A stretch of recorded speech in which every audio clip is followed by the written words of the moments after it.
Namaskar students. Today we are going to study active and passive voice. I believe you've already done it, but let's revise it once again. And grammar is all about uses. More you use it, more you practice it, better you are going to do in your exams.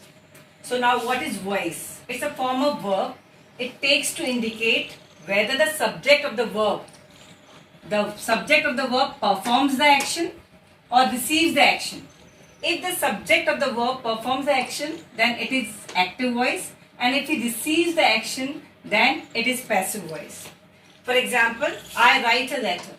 Now what is the subject over here? Definitely here I is the subject, a letter is the object. Now a letter is written by me.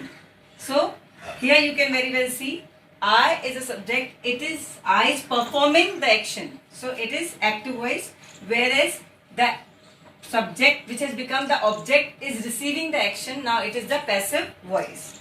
Now to say so, these are the different ways of conveying the same information. We do not change any fact which is given over here. Now where do we use the active voice and passive voice? It is all about the focus.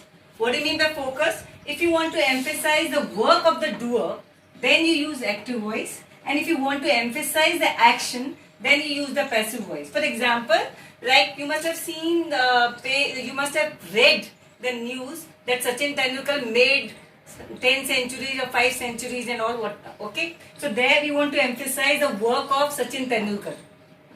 Or Virat Kohli scored 100 runs.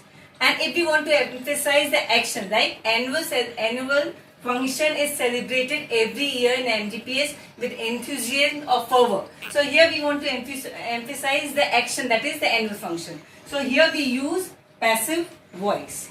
I hope it is clear. Now let's proceed further.